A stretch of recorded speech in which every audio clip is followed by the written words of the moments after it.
In the heart of a bustling government office, we find Ali, a 35-year-old registration officer. His day is a whirlwind of paperwork and people, but something else constantly vies for his attention. Imagine me, Ali, a 35-year-old registration officer in a bustling government office. My job requires focus and precision, but my hands, they seem to have a mind of their own. Every few minutes they reach for my smartphone, scrolling through social media, checking notifications or watching videos, even during meetings. I know I should be working, but the pull of my device is irresistible. Ali's struggle is all too familiar in today's digital age. Across town, I, Juliet, a primary school teacher in a rural community, face a similar struggle.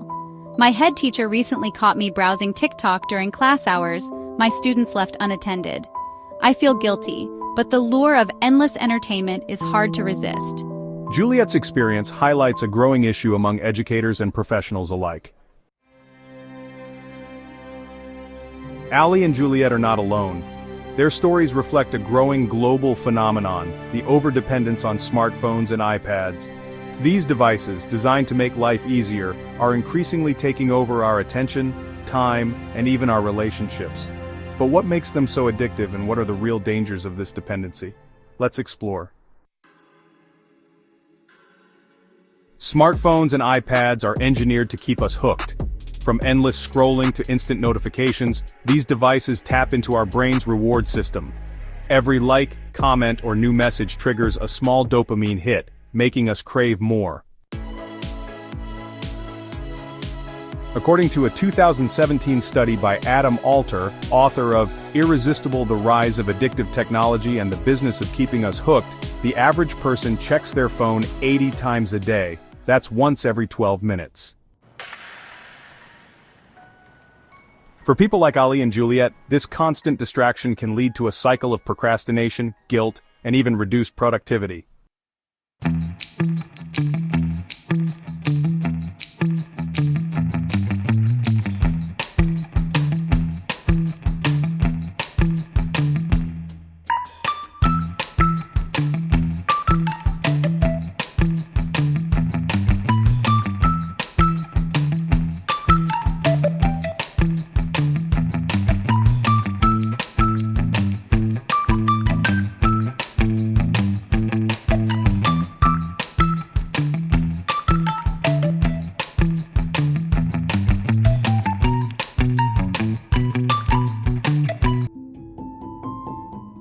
Smartphones can also harm our real-world connections.